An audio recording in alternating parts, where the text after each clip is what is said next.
Vous connaissez tous les sites comme Back Market ou Rue du Commerce qui permettent d'acheter pour pas cher des smartphones, des ordis, alors certes un peu passés de mode, mais encore en très bon état. Back Market, les appareils tech sont reconditionnés par des experts. Alors bien sûr, ils sont un peu moins performants, la batterie dure moins longtemps et il y a quelques traces d'usure à accepter, hein, mais rien de bien méchant. Ça permet d'éviter le gaspillage, c'est éthique et forcément c'est tentant de répliquer le modèle et d'aller dans d'autres secteurs, au-delà des smartphones. Le milieu de la mode par exemple, savez-vous qu'à partir de 40 ans, on considère les mannequins comme seniors et on les jette. C'est dingue cette injonction à la jeunesse, parce que malgré ses cheveux blancs, ses changements hormonaux et quelques petites fuites urinaires, Clotilde, elle au moins, elle fait preuve de bonne volonté. Elle a un beau regard, beaucoup de temps, parce que son mari l'a quittée. Elle fait que m'appeler. Ses enfants sont partis, ses animaux sont morts. C'est une femme libérée, disponible et devinez quoi? Grâce à l'IA, quelques chimios aussi et des traitements esthétiques, on peut la remettre sur le marché. Même Thierry, à qui on a retiré la prostate, et qui pouvait être problématique à l'époque sur certains shootings avec les filles. 22 plaintes pour agression sexuelle quand même. Bon, jamais eu de suite, hein, je vous rassure, mais merci en tout cas d'avoir laissé la justice faire son travail. Hein. Eh bien, si je vous disais qu'aujourd'hui, grâce aux douleurs de sa cicatrice et son rétrécissement de l'urètre, Patrick est devenu inoffensif. Incision. Il en faudrait plus, hein, des comme lui. On a calculé que s'il travaille encore 10 ans, ça fera 146 agressions évitées et 10 plaintes en moins. Si ça, c'est pas mieux que planter un arbre. Tout bénef, donc voilà, remettre ses pépites sur le marché, c'est le défi que s'est donné un entrepreneur de nos régions. Il vient du terroir, de Bagnols-sur-Cèze, c'est là où je suis né. Et c'est Patrick Pujol dont je suis fier de présenter l'initiative aujourd'hui sur la chaîne. Tout d'abord, je pense que c'est intéressant de m'attarder sur son parcours, et pour ça, je vous propose de revenir avec moi dans les années 80. Encore en plein dans la guerre froide, les années SIDA, Margaret Thatcher, Tchernobyl. À cette époque, Patrick travaille comme boucher à son compte, et c'est l'homme le plus convoité du village. Hein. Il s'est chassé, il crée ses propres outils en pierre et en os, et même s'il a le visage presque plat, d'ailleurs ça lui donne un petit côté comique, son langage est perfectionné. La place de son larynx, par exemple, lui permet de pousser des sons articulés.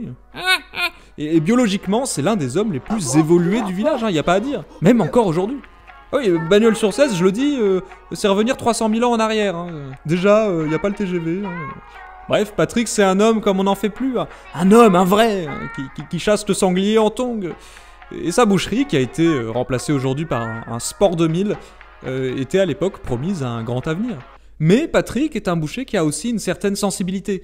C'est une sorte d'artiste hein, qu'on admire surtout pour ses compressions de viande. En fait, il faut comprendre que les habitants sont fascinés hein, par ces stèles de viande, toute cette matière souple et organique, ces imbrications colorées, ces mille détails de cartilage. Et de ces blocs de viande industriels et sans âme, Patrick en fait quelque chose qui a du sens pour les gens. Et sa boucherie est réputée. Les gens de la région entière viennent admirer ses compressions. Y compris les enfants, parce que alors c'est l'une des seules attractions du village déjà. Et puis surtout, ils ont faim, quoi. Parce qu'à cette époque, McDo, ça n'existe pas à Bagnols-sur-Cèze. Les enfants traînent donc souvent hein, autour de la boucherie de Patrick.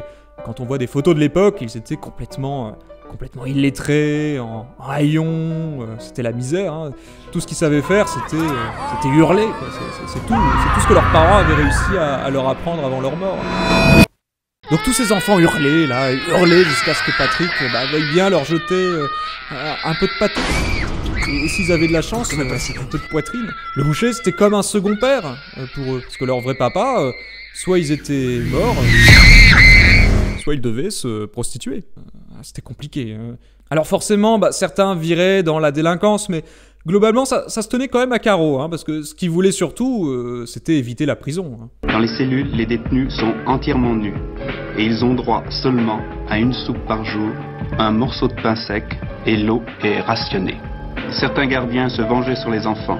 Quelquefois, ils les battaient à mort, et leur corps allait se consumer dans le foyer de la chaufferie. Oh non, ils vont trop loin!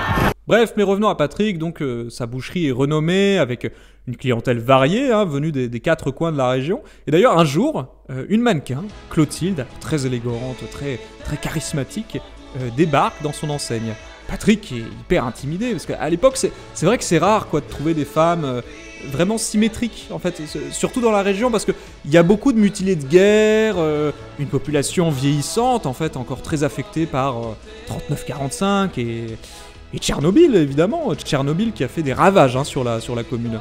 Et là, Clotilde, elle est intacte, si je puis dire, de 2 yeux, 2 vraies oreilles, et puis des dents propres, sans reste alimentaire, ni plaques, de belles gencives roses. Il lui reste aussi tous ses cheveux. Voilà, ils avaient décidé de ne pas la tondre parce qu'elle n'avait ni poux, ni couché avec l'ennemi sous l'occupation. Donc à l'époque, c'était des choses qui comptaient. Hein. Ah, il y a du level, hein, mais vous savez, ces femmes-là sont très convoitées. Et le problème, c'est que Clotilde est déjà mariée à une sorte de prince d'Autriche, qu'elle n'a encore jamais vu d'ailleurs. Hein.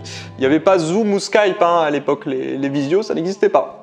Et donc Clotilde se tient là dans la boucherie, à hésiter entre les viandes, à flâner. Faut dire que je vous rappelle que c'était souvent la seule attraction de la journée, hein, d'aller voir les viandes de Patrick. L'artiste Patrick. Clotilde finit par lui commander des tripes dans une petite barquette avec du bouillon.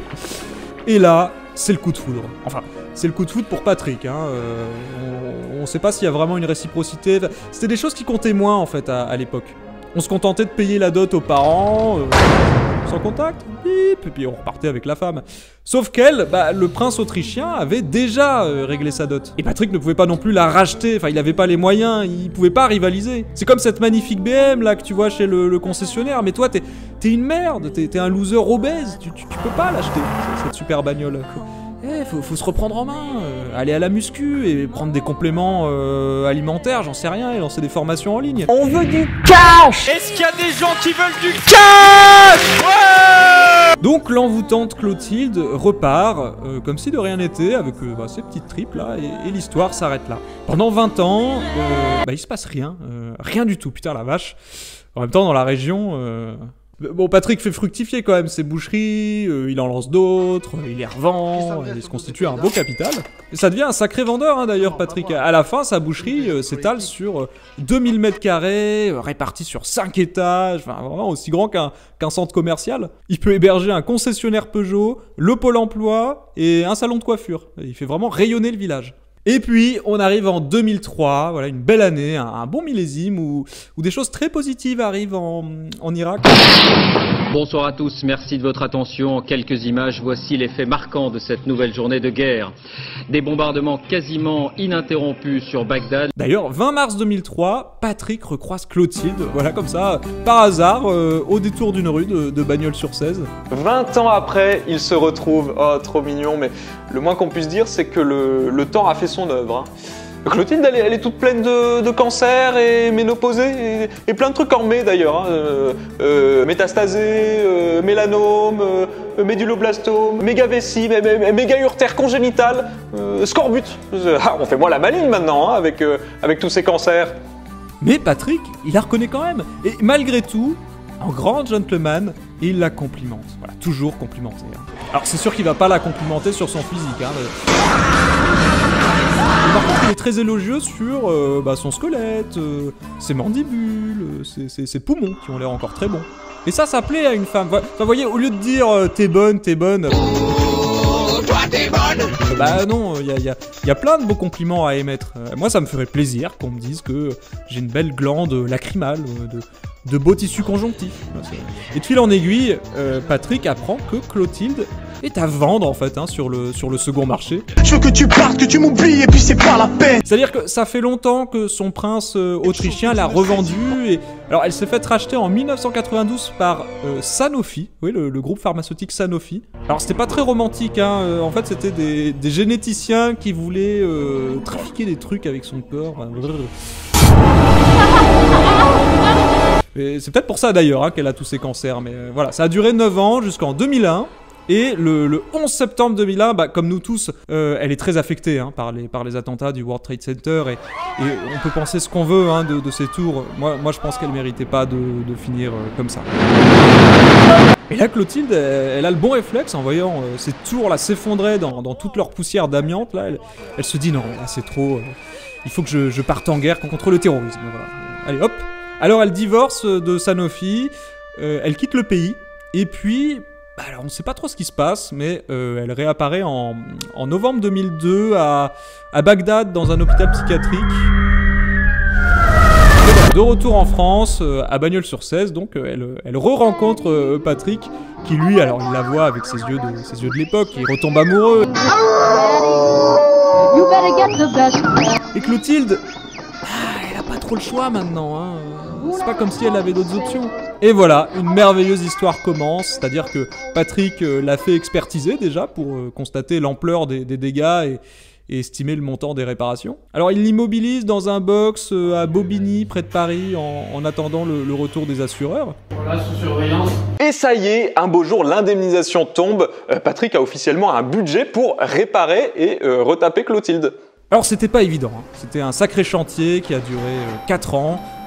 Ça a coûté plus cher que prévu, il y a eu de la corruption, enfin un peu comme le tramway de Nice, enfin voilà, une histoire d'abus de biens sociaux, de recel, il y a eu 8 renvois en correctionnel, enfin, et à un moment ils se sont demandé s'il fallait pas interrompre les travaux, mais bon, pauvre Clotilde, terminer au moins de lui refaire les seins. Ah oui, ils sont beaufs, hein, les entrepreneurs du terroir, et ils objectifient pas mal le corps de la femme, mais bon, on va passer outre, parce que non seulement ils lui ont refait les seins, mais ils lui ont enlevé quand même tous ses cancers, tous ses kystes, ils l'ont nettoyé, hop, et reconditionné à neuf, la Clotilde. Ils l'ont même botoxé pour lisser tout ça, ils ont tuné sa voix en modifiant un peu son larynx, et maintenant elle a naturellement la voix de la rappeuse Doria. Ils ont voulu me faire, mais toi je suis pas né hier, là où je venais faire. Bon, j'avoue, elle a plus trop à voir avec l'original. C'est vrai que eux, ils sont pas trop dans le délire. Ouais, je t'aime pour ce que tu es. Bah non, pas trop du coup. Hein. Mais bon, au fond, moi, je suis d'accord. Faut s'adapter dans la vie. Hein. Et après le succès du reconditionnement de Clotilde, bah beaucoup de proches de Patrick le supplient de leur trouver à eux aussi des solutions pour leurs propres partenaires. Si bien qu'ils se demandent s'il n'y a pas business, quelque chose à faire. Et sa problématique, elle est évidente. Tout le monde rêve de sortir avec des mannequins, hein, hommes comme femmes, mais la plupart des gens sont trop laids ou trop pauvres. Enfin bref, ils n'ont pas le statut social adéquat pour y prétendre. Par contre, des mannequins périmés, dégradés d'il y a 20 ans, bah ça, les gens en veulent moins. Plus d'offres que de demandes. Et pourtant, on l'a vu, il suffit de quelques petits rafistolages, enfin quelques petites opérations pour qu'il soit à nouveau comme neuf. Thierry a donc lancé un site de rencontre. Alors au départ, ça s'appelait Trépanator. Voilà, petit clin d'œil au film de Norbert Moutier, hein, célèbre réalisateur français. Si vous ne l'aviez pas vu, alors c'est un film d'horreur qui se passe dans une clinique avec un docteur complètement dingue qui prélève sauvagement la cervelle des personnalités les plus brillantes du moment pour les transplanter à prix d'or au plus offrant.